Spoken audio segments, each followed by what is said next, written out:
प्रिय विद्यार्थियों नमस्कार। आज हम कक्षा 9 और एवं 10 के हिंदी के विशिष्ट विषय जो आता है व्याकरण के अंतर्गत काव्य सौंदर्य, इसको हम पढ़ेंगे।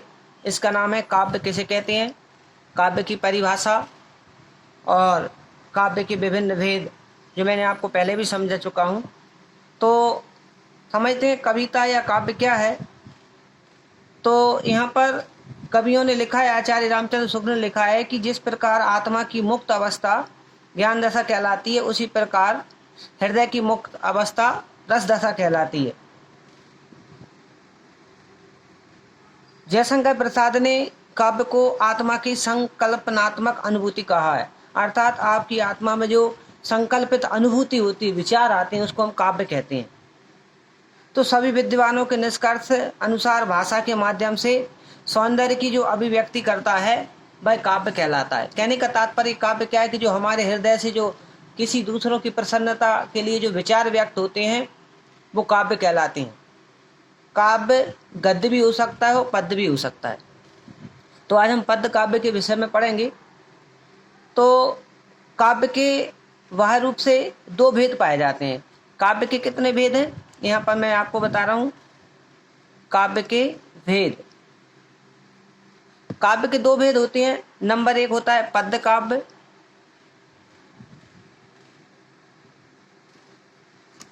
और नंबर 2 होता है गद्य काव्य।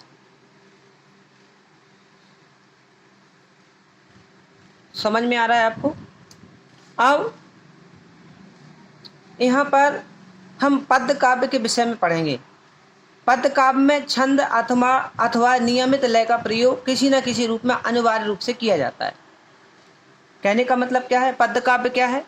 जो पद्य काव्य है, इसकी किसी भी रचना को छंद के रूप में लिखा जाता है। इसकी जो रचना होती है उसको हम छंद के रूप में लिखते हैं। अर्थात छंद क्या है, मैंने आपको बताया था, जिसके अंतर्गत 6 उसके भेद मतलब जो उसके अंग होते हैं छंद के, वो 6 अंग होते हैं, जिसमें आता है लय, तुक, यति, गति, मात्रा और वर्ण। ये आपके 6 जो उसके मात्रक जो होते हैं छंद की, जिनके द्वारा हम छंद की गणना करते हैं, जो अंग कहलाते हैं, उन 6 ही अंगों के आधार पर हम पद्य काव्य की व्याख्या करते हैं। अर्थात उसी को हम पद्य काव्य समझते हैं। कहने का मतलब जिस पंक्ति में लय हो, जिस पंक्ति में तुक हो, जिस पंक्ति में वर्ण हो, जिस पंक्ति में मात्रा हो, उसको हम पद्य काव्य कहते हैं। अर्थात कहने का तात्पर्य है कि कविता, दोहा, रोला, सोरठा, चौपाई, ये सारी चीज़ें पद्य काव्य के अंतर्गत आती हैं। अर्थात पद्य को गाया जा सकता है, गद्य को हम कभी गा नहीं सकते। इस तरीके से हम समझ सकते हैं। गद्य को सिर्फ पढ़ा जा सकता है, जिसका वाचन किया जा सकता है।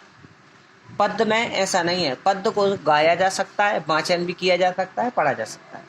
तो आइए हम पद्य को समझते हैं। तो पद्य में आपको बताया कि पद्य काव्य में छंद अथवा नियमित लय का प्रयोग किसी न किसी रूप में किया जाता है, किंतु गद्य काव्य में उसका प्रयोग नहीं किया जाता है। पद्य काव्य के 2 भेद होते हैं। पद्य के कितने भेद होते हैं? 2। नंबर 1 होता है मुक्तक। मुक्तक काव्य क्या है? दूसरा क्या होता है? प्रबंध काव्य। दूसरा आता है प्रबंध काव्य। यहाँ पर पहला दिया है मुक्तक काव्य, दूसरा दिया है प्रबंध काव्य। ध्यान से समझिए। अब इसके बाद में आता है मुक्तक काव्य क्या होता है। अब समझिए मुक्तक काव्य क्या है।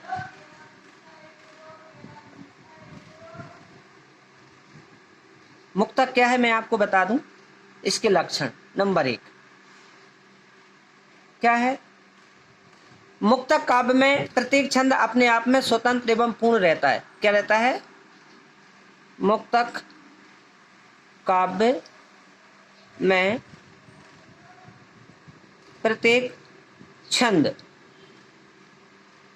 क्या रहता है?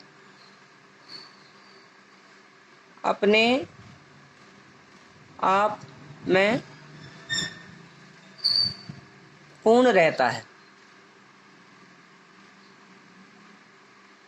पूर्ण मतलब ये जो छंद है ना अपने आप में स्वतंत्र होता है। दूसरी इसकी विशेषता क्या है? दूसरी विशेषता यह है कि इसका पूर्व मतलब पूर्व से कोई संबंध नहीं है।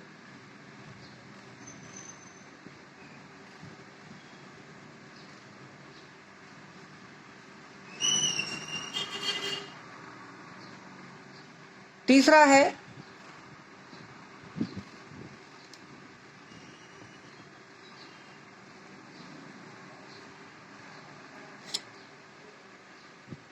इसका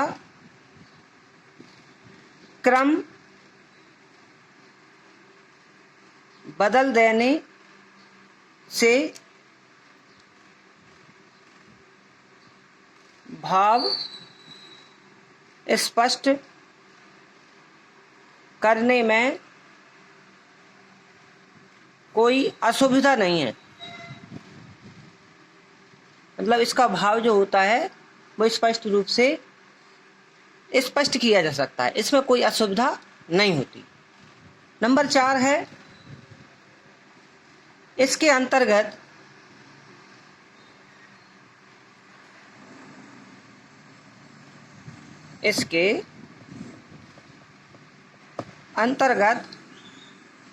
दोहा, चौपाई, सोरठा,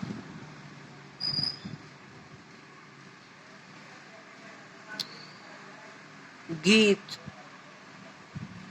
आदि आते हैं।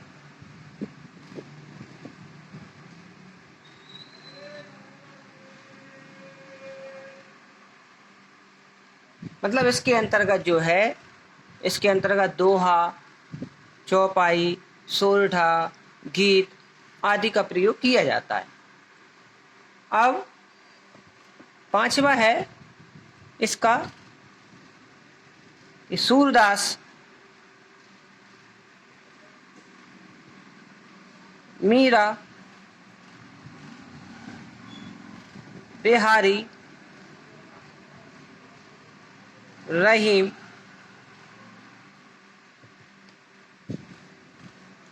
जैसे कवियों के